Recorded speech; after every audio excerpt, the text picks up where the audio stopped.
Oke, selamat datang kembali di Rakyat Kapitalis episode kayaknya ke-17 deh ini episode-nya, gue agak lupa. Kali ini kita akan membahas mengenai saham grup Lipo ya, karena saham grup Lipo ini beberapa hari terakhir naiknya luar biasa, terutama dari MPPA atau Matahari Putra Prima yang membawa Hypermart, terus ada Matahari Department Store juga naik juga, dan yang selanjutnya naik itu adalah Multipolar dan Multipolar Teknologi. Hari ini kita full tim, ada Dia, Sigma, dan Julio. Halo semuanya. Halo. Langsung aja kita bahas mengenai saham grup Lipo ini ya. Ada apa aja sih di saham grup Lipo ini? Nah, kalau kita lihat di sini struktur saham grup perusahaan grup Lipo ini termasuk grup konglomerasi yang tergolong lengkap di Indonesia gitu. Dia punya ada bisnis retail, ada bisnis real estate, ada bisnis teknologi and multimedia, ada bisnis kesehatan, ada bisnis financial service, bahkan ada bisnis pendidikan. Pendidikan bisnis ya? Bisnis nggak sih pendidikan? Ya bisnis lah. Bisnis ya. Jadi si Lipo Group ini punya bisnis yang lengkap dari retail sampai ke edukasi gitu. Nah, kalau untuk di retail sendiri di retail ada Matahari Department Store sama Hypermart dan ada Boston. Jujur ini dua saham atau dua perusahaan yang pernah gua cover waktu masih jadi analis di perusahaan sekuritas, dan dua-duanya waktu itu emang bagus banget di tahun 2016 ya, oke. 2015 lah ya. Dan Julio ini termasuk salah satu investor setia dari MPPA atau Matahari Putra Prima. Dan waktu itu kan sebenarnya kalau kita flashback lagi sebelum krisis moneter, itu sebenarnya Matahari Department Store dan Matahari Putra Prima itu sebenarnya satu perusahaan sebenarnya. Cuman karena satu dan lain hal akhirnya dipecah jadi dua, si Matahari Department Store apa Matahari Putra Prima ya, yang diambil oleh CVC. Matahari Department Store kalau nggak salah diambil CVC, dia backdoor listing lewat Star namanya pokoknya LPPF itu tadinya perusahaan lain, terus di backdoor listing sama Matahari Department Store. Terus akhirnya namanya jadi Matahari Department Store. Tadinya Matahari itu ya listingnya lewat MPPA, Matahari Putra Prima. Tadinya itu. Matahari ya tadinya satu, Matahari Putra Prima doang. Terus pas dia backdoor listing jadi LPPF, si Matahari Putra Primanya ini jadi Hypermart. Yang bedain jadi itu sebenarnya kalau sejarahnya. Terus di Matahari Putra Prima itu nggak cuma ada Hypermart aja, tapi ada Boston. Kalau kalian pernah lihat Boston, mungkin di era tahun 2016-2017 dia ramai waktu itu. Nggak tahu kalau sekarang udah pada tutup apa enggak. Boston itu mirip kayak inilah Watson, terus mirip kayak apa tuh punyanya si Farmers. Bukan yang Guardian. Iya, Guardian. Obat-obatan gitu. Iya, obat-obatan, kecantikan gitu-gitu. Mirip sebenarnya sama itu. Nah, kalau misalnya di real estate nih ada Lipo Cikarang, ada Lipo Malls, ada First Rate. Rate tuh ini ya, Rate itu ya, apa? Real Estate Investment Trust atau DIRE. Apa DIRE singkatannya, Juli? Gue lupa. DIRE ya, Direct Investment. Real Estate ya, kalau nggak salah ya. Iya. Kemudian ini di teknologi multimedia ini ada Multipolar, ini ada First Media. Investasi ya. Ini ada First Media, ini pasti di antara kita ada yang pelanggannya First Media lah ya. Kemudian ada LinkNet. kemudian ada LinkNet. LinkNet juga pasti ada yang pakai juga. Kemudian banyak kalau LinkNet. Almarhum Bolt. Iya, kenapa tuh ya? Ini udah jadi almarhum Bolt ini karena memang waktu itu sempat bermasalah ya Bolt ini ya. Jadi udah jadi almarhum sekarang. Terus ada Big. Ini Big juga gue nggak tahu. Big TV masih ada apa enggak, gue kurang tahu. Cinemax masih ada sekarang. Dan MatahariMall.com ini unfortunately juga udah almarhum juga, udah jadi Matahari.com sekarang. Udah gabung sama Matahari Department Store. Padahal dulunya tuh Matahari Mall tuh salah satu pionir e-commerce di Indonesia loh sebenarnya. Kalau lu inget tuh Elevania dia. Iya kan ya? Bener ya? Iya, bener itu. Belum ada Tokped, belum ada Shopee. Tokped, Iya, Shopee dulu udah. mau masuk webnya aja susah banget kan tuh. Iya, Ramenya karena dulu sih. trafficnya tinggi banget. Iya. Dan gue nggak tahu kenapa ya, salah strategi apa gimana gitu. Tapi ya begitu aja ya, jadi nggak jadi kemana-mana gitu loh. Malah yang sukses sekarang kan si Tokopedia, si Bukalapak, itu yang sukses kan jadinya malahan. Gua nggak tahu salahnya di mana. Bakar duit, kan bakar duitnya Pak. Iya, bakar duit. Sama Mungkin Shopee. Shopee juga kan mungkin. Iya, Mungkin ini sih kan gagalnya di situ. Nggak dapat investor strategis kali ya, gagalnya di situ. Iyalah. Ini kan investornya cuma ini doang. Iya, nggak kuat jadinya. Tapi untung OVO masih jalan ya untungnya.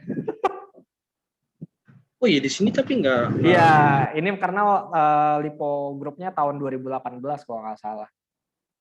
Ini sekarang udah ada OVO ya di teknologinya sekarang. Nah, OVO inilah yang apa sih kebangkitan dari teknologinya si Lipo sebenarnya, OVO ini. OVO kan apa juga kalau di mall-mallnya dia kan kalau nggak salah, gue nggak tahu sekarang masih wajib apa enggak, itu kan bayarnya pakai OVO-nya, pakai OVO kan, harus pakai OVO gitu kalau nggak salah bayarnya. Kalau di mall-mall Parkirnya sih, gitu. ya parkirnya. Gue nggak tahu sekarang masih gitu apa enggak. Dulu sih wajib. Tapi itu kan oh iya, bener Pejaten iya. Village ya. Pejaten Village, kemudian di Semanggi, Plaza Semanggi, di harus pakai Lipo itu, Mall ya. Kemang. Betul. Itu wajib pakai OVO kan. Ini harus bayar dulu ke satpamnya sebelum keluar. Sebenarnya ini yang teknologi kan juga ada satu lagi ya. Boleh disebutin nggak? MLPL, bukan ya? Nggak ada lah. Ya lah, nggak apa-apa nih gue sebutin nih. Ya emang kenapa? Satu lagi mungkin Bareksa ya. Kan si apa? Itu kayak ibaratnya kayak cucunya Lipo kali ya. Kan si OVO investment. Karena OVO investasi lagi lewat Bareksa gitu kan. Jadi ini memang apa? Ya termasuk sebenarnya termasuk Lipo Group juga. Cuman di OVO itu mungkin udah nggak mayority lagi ya kalau nggak salah si Lipo ya. Seingat gue sih gitu. Terus lanjut.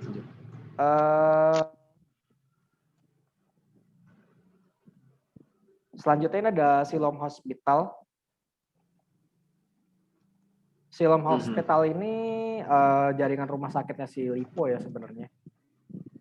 Jadi kalau misalnya jaringan rumah sakitnya ini dia bersaingnya sama si Mitra Keluarga, sama si satu lagi siapa ya? Hermina. Ya itu yang Hermina udah listing loh ya 3 itu. Iya, Hermina itu juga salah satu yang apa? Yang udah listing di bursa ya. Jadi 3 perusahaan itu Siloam, Hermina sama si Mitra Keluarga. Sebenarnya ada lagi sih. Apa ya? Gue lupa namanya tuh. Cuman gue agak lupa, ada satu lagi. 1 apa 2 lagi gue agak lupa. Yang financial service ini ada Cipta Dana ya. Kalau kalian tahu Cipta Dana Sekuritas, Cipta Dana Asset Management. Kemudian ada Nobu, Bank Nobu kalau kalian tahu. Kemudian ada Lipo Insurance, itu juga bagian dari grup Lipo. Kemudian education ada ya UPH lah ya. Kalian pasti udah tahu UPH dari bagian dari grup Lipo. UPH-nya ada 3 itu ya? Iya, ini gue nggak tahu nih UPH-nya apa aja nih. Pokoknya ada 3. SMA, SD atau SMP itu. Iya. Universitas, who knows. Nah, langsung aja kita bahas mengenai Lipo Group yang di retail ya. Untuk retailnya ada LPPF sama MPPA.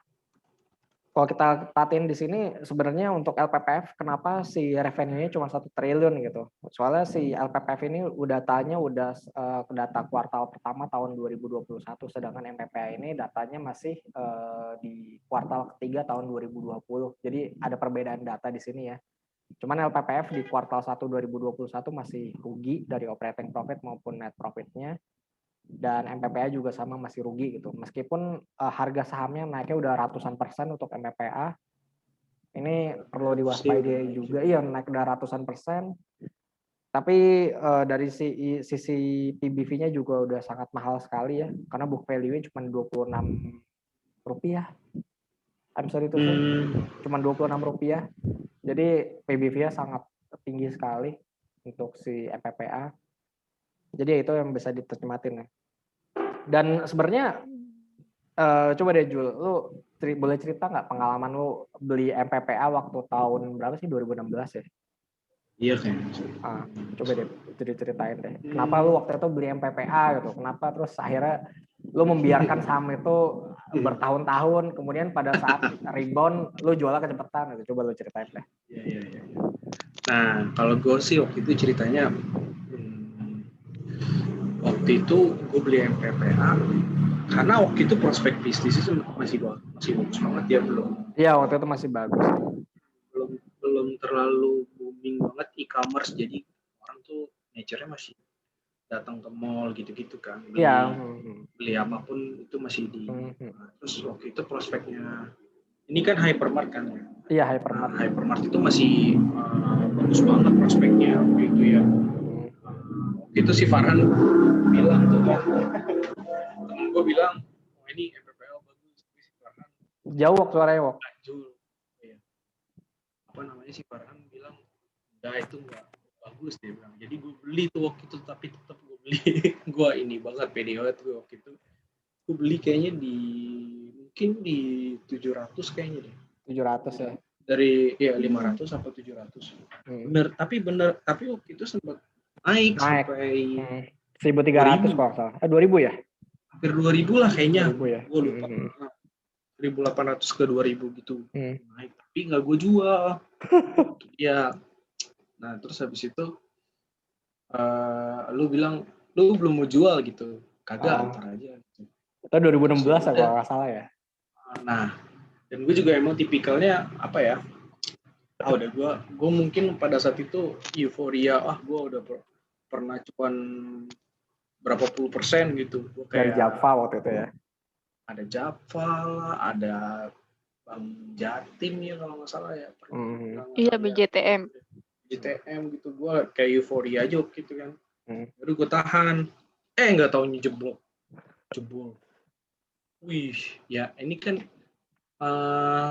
saham yang emang ada ininya ya, ada bandarnya banget kan ini, MPPA ini sih. Kuat banget sih, dan itu gue ya saat itu gue juga nggak ngerti amat, masih lugu-lugu amat juga mungkin ya. Terus ya udah, emang dibanting banget juga gitu. Sampai 80-an nih. Iya. Kalau gue gue sih ingetnya 100 ya, sedikit gitu 100. Kalau gue boleh cerita, gimana? Nah, terus habis itu ya back 3 minggu terakhir kemarin ini kan gue biarin. Nah, gue pikir udahlah, gue anggap ini aja, hilang aja gitu. Tapi gue nggak mau jual juga. Siapa tahu gitu kan naik gitu someday gitu kan, mungkin aja kan. Nggak ada someday hari ini ya. Iya bener, naik tuh. Itu kan dari 100-an bro, dari 100 berapa belas. Terus ke naik 800. Ke 400, bayangin aja lu, 100, 400. Modal gue mungkin 700 lah kali. Modal gue kayaknya average itu 700 lah kali. Itu kan gue pikir kapan lagi coy, naik 4 kali lipat. Gue ngerti sih maksud lo. Kapan lagi gitu kan. Soalnya gue ada banyak kasus misalnya kayak lo telat jual gitu ya? Iya, pas udah naik terus gue nggak jual, malah turun ya? Abis itu turun lagi, ya kayak Asri misalnya, gue pernah megang Asri, naik tuh, abis itu gue diemin aja, terus turun lagi. Nah, gue nggak mau kayak gitu kan, gue pikir kan, gue pikir, jadi 420 kayaknya gue jual tuh, ternyata itu baru the beginning of the rally. Gue nggak tahu ya, gue WA lo kan, kok lu masih punya MPPA, ada yang mau jual lagi? Gue udah buang bro, gila. Gue udah buang. Gue kayak, ini seandainya gue nggak ngeliatin market lagi kan, semenjak gue pindah nih, gue jadi ya tiap hari sih jadi tiap hari gue jadi ngeliatin market lagi kan. Ya, bagus lah kok kayak gitu. Jadi gue ngeliatin lagi, anjir. Tapi itu tapi ya sebenarnya kan MPPA sekarang disuspend ya, soalnya kan kenaikannya terlalu tajam banget, dan alasannya juga katanya mau review si MPPA ini. Iya, dan Ya kalau yang di news sih dia mau dibeli Gojek. Ada Gojek, ada satu lagi ada yang gue lupa, gue gitu bilang ke lu. Mau dibeli apa ya? Gua nggak ngerti ya kalau misalnya Gojek mau masuk di sini mungkin mau dijadiin offline store-nya dia mungkin. Jadi online-nya dari Tokopedia kan kalau misalnya isu merger itu bener ya.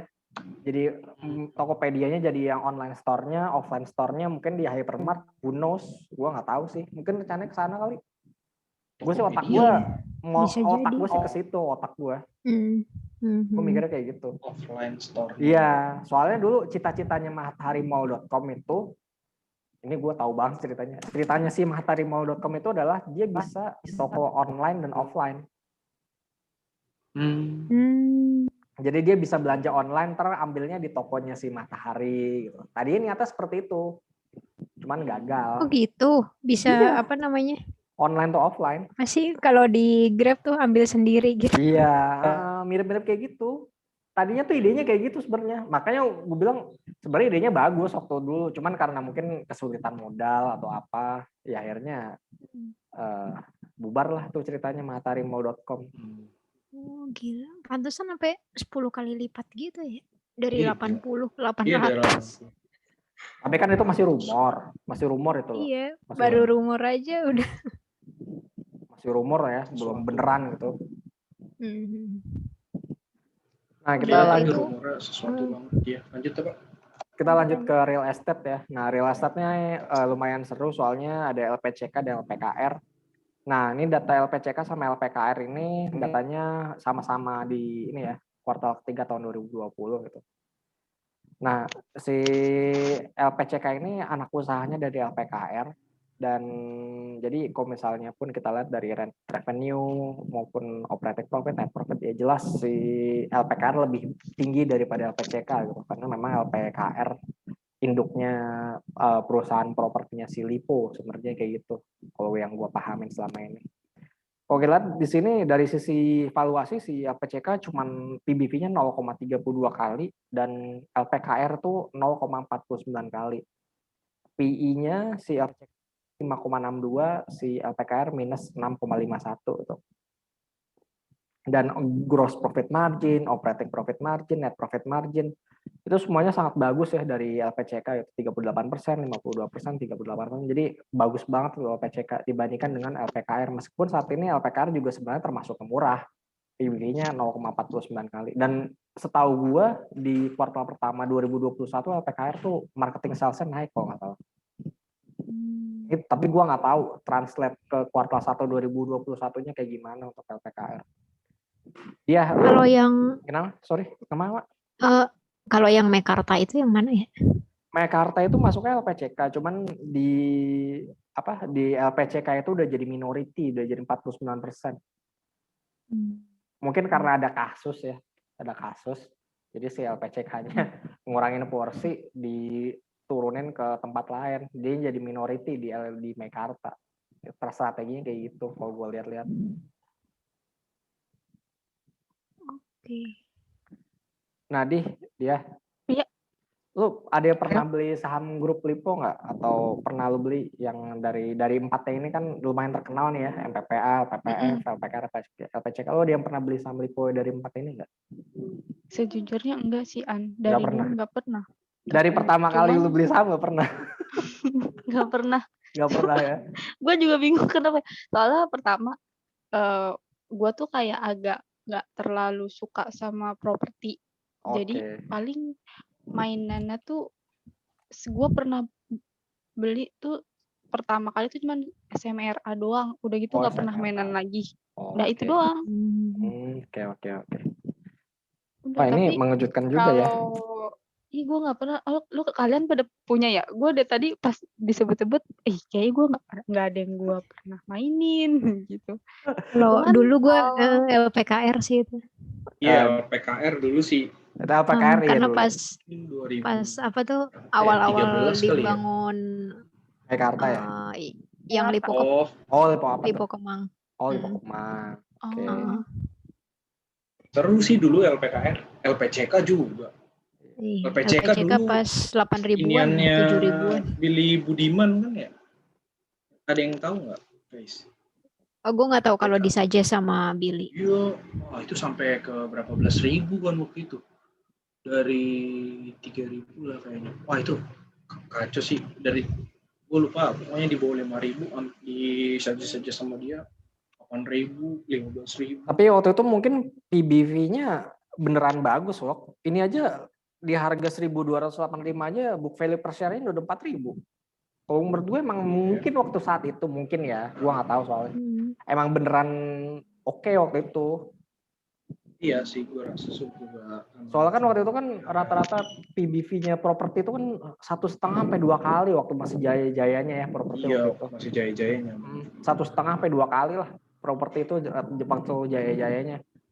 Di LPCK waktu masih 2 kali book value, ya orang masih wajar, maksudnya masih acceptable gitu waktu itu kan. Oh, berarti ini emang dia nggak pernah ini kan ya, nggak pernah red issue juga kan LPCK? LPCK pernah red issue kalau nggak salah sekali tahun 2019 sampai 2019 kalau nggak sampai 2018 ya, gue lupa, sekali kalau nggak salah red issue gitu. Oh. Ingat gue. Oh. Sekali doang. Dari harga berapa dia ya? Nah itu gue kurang tahu deh, agak lupa gue. Seingat gue sih pernah red issue, koreksi kalau gue salah. Iya ya, book value-nya cuman. Tapi ya sebenarnya market cap-nya 3,4 triliun, LPKR 15 triliun. Ya wajar sih, asetnya dia 60 triliun gitu, equity-nya 31 triliun. Nah, ya selanjutnya masih gimana? Under value lah ya, masih layak beli gitu. Kalau misalnya LPKR tahun ini bisa untung aja, wah ini mungkin harganya bisa ke balik ke 500 atau 1.000 lagi mungkin. Ini kan masih di 200 ya. Iya. Dulu kan patokannya LPKR itu di harga 1.000, seinget gue. 1.000, 1.500, itu patokan harga LPKR deh. Seinget gue ya. Terus kan pas ada kasus Mekarta lah, segala macem lah. Harga sahamnya terjun bebas, LPCK juga terjun bebas. Akhirnya ya jadi segini harganya sekarang. LPCK juga deket-deket goceng lah ya waktu itu. LPCK itu 5.000 ke atas. Iya. LPCK itu 5.000 ke atas. Jadi 1.000. Sekarang 1.000. Ya kita lihat nanti lah gimana kinerjanya di kuartal pertama 2021. Kalau bagus lagi ya mungkin bisa naik lagi sahamnya. Nah ini selanjutnya yang grup teknologi ya. Ada MLPL, MLPT, Link, sama KBLV. Ini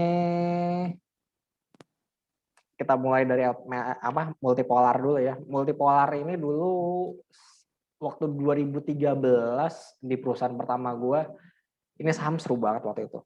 Jadi waktu itu sahamnya dari 100-an naik ke 1.000-an kalau nggak salah waktu itu. Ini beritanya ramai banget. Gue lupa beritanya apa waktu itu. Pokoknya saham ini emang cukup menarik banget MLPL waktu itu. Multipolar lah ibaratnya. Dibilang waktu itu kan. Sempat ramai sih. Kenapa ya waktu itu? Iya itu gue agak lupa tuh kenapa ceritanya dia bisa ramai gitu. Kalau nggak salah mau akuisisi apa gimana itu gue agak lupa deh. Apa sih visi hari ini gue baru lihat juga ini ya lumayan 7% MLPL. Iya MLPL. Oke. Tapi dia operating profit, net profit ini rugi semua ya. Ini semua datanya ini dari kuartal ketiga 2020. PBV-nya cuma 0,56 kali, PI-nya minus 3,35 kali ya karena si LPM multipolar ini rugi ya 102 miliar rupiah. Kemudian gross profit marginnya 19,64%, market cap-nya itu 2,6 triliun. Lanjut ke ML multipolar teknologi. Ini I'm sorry ya, gue minta maaf banget, gue agak lupa perbedaan sama multipolar dan multipolar teknologi ini apa. Gue agak lupa bedanya di mana. Kemudian kalau nggak salah MLPT ini anak usahanya dari multipolar sih. Yang itu yang MLPL kan emang induknya semua kan? Enggak, induknya MLPT iya. Cuman ini kan kalau apa? Kalau yang ini kan beda lagi nih, real estate kan induknya si LPKR. Jadi masing-masing punya induk masing-masing sih, masing-masing bisnis punya induknya masing-masing. Nah, kalau si MLPT ini emang PB-nya udah mahal ya, 3,95 kali, PI-nya juga 26,79 kali. Jadi udah termasuk mahal juga, udah hampir 4 kali PBV-nya. Meskipun gross profit, operating profit, dan net profit-nya ya sebenarnya lumayan sih. Enggaknya. Net profit-nya 6,68%. Link ini First Media ya, kalau nggak salah ya. Maya, gue lupa deh. Iya, betul. Iya, Link ini First Media. Apa First Media KBLV ya? Kayaknya Link deh. Link ya? Gue juga Link sih, tapi ada Linknet ya. Iya, ada Link. Iya juga sih. Enggak tapi kayaknya Link deh. Yaudah, kita bahas Link dulu ya. Link ini net revenue-nya 2,9 triliun. Ternyata Linknet. Iya, Linknet. Iya, Linknet ya? Benar ya? Kalau yang Link itu Linknet. Berarti KBLV itu First Media. Nah, Linknet ini sebenarnya profitable ya. Semuanya masih untung, net profitnya juga bagus banget, hampir 700 miliar. Asetnya itu 7 triliun, equity-nya 4,5 triliun. PBV-nya 2,4 kali, P-nya 15,93 kali. Ya, gue nggak tahu sih di antara perusahaan sejenisnya kayak gimana valuasinya. Apakah dia tergolong wajar atau enggak gitu. Apakah udah masih mahal apa enggak. Tapi sebenarnya kalau dari sisi kinerja dan dari sisi operating margin dan net profit margin ya sebenarnya Link ini bagus ya, Linknet ini. Soalnya double digitnya lumayan gitu. Operating profit aja 33%. Net profit margin aja 23%. Itu bagus bener banget. Tadi KBLV ya, bener. KBLV ya, First Media ya. Iya bener. Nah, selanjutnya ini kita beralih ke First Media. Ini kecil banget revenue-nya, cuma 139 miliar doang. Ya, habis gimana ya, mati mulu. Curhat Jadi ya. Ya enggak sih, kadang-kadang aja. Ya kadang-kadang aja. Banyak yang curhat. Kadang-kadang dihujat se-Indonesia. Ya lagi tuh ya, pernah ya. Trending topik coy. Trending topik di Twitter. Oke, kita aja lah bahas keuangannya. Ya mungkin karena pelayanannya kurang bagus ya, jadi orang jadi ogah-ogahan gitu pakai dari First Media gitu. Sekarang masih rugi juga PBV-nya, tapi cuma 0,88 kali, tapi ya masih kurang lah ya untuk First Media ini untuk kita investasiin. Link yang salah satu yang lumayan oke sebenarnya sih. Padahal sebenarnya si FM ini CS-nya cepet tanggap sih. CS-nya cepet tanggap ya. Ya karena banyak sering ada masalah makanya cepet tanggap. CS-nya banyak, tapi ininya perbaikannya belum tentu kan. Iya sih. Oke, kita bahas selanjutnya ya. Ini saham healthcare gitu. Ada Siloam Hospital, revenue-nya 7 triliun. Ini datanya di tahun 2020 ya, full year tahun 2020. Jadi ini udah full year-nya di 2020 untuk Silo. Revenue-nya 7 triliun, gross profit-nya 2,3 triliun. Operating profit-nya 390 miliar, net profit-nya 116 miliar. Sebagai info aja di 2019 Silo ini mengalami kerugian ya. Dan di 2020 berbalik jadi untung. Makanya harga sahamnya juga naik lagi gitu. Tadi kalau nggak salah tuh si Silo itu sempat di 3 ribuan apa ya kalau nggak salah ya. Silo ini waktu IPO kalau nggak salah harganya gua agak lupa per sekolah, tapi pernah di 10 ribuan ya Silo ini. Iya, pernah di atas 10 ribu. Pernah. Mahal kok setahu gua. Iya. Itu 10 ribuan. P-nya aja sekarang 94 kali kan, 94 kali. PB-nya iya 1,82 kali. Tapi kalau kalian tahu ya di industri kesehatan ini dengan rumah sakit ya kayak si Hermina, terus si Mitra Keluarga emang PI dan PBV-nya emang besar-besar sebenarnya. Gua nggak tahu kenapa ya, maksudnya PI dan PBV-nya tuh emang tinggi-tinggi gitu. Apakah itu mencerminkan memang kesehatan itu mahal itu atau gimana? Gua nggak ngerti deh. Tapi kalau dari sisi margin ya, ini sebenarnya net profit margin tipis banget, cuma 1,63%, itu kecil banget sebenarnya untuk ukuran. Iya, kecil banget 1,63%.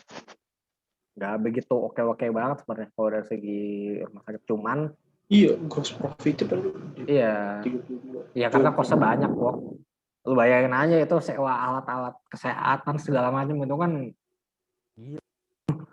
Iya, habis itu kayaknya kan dia kan cabangnya banyak ya. Iya. Kadang pasti nggak semua cabang itu bisa, mungkin ada yang rugi, ada yang untung. Jadi Iya. kayak mungkin menutup kayak substitusi gitu loh.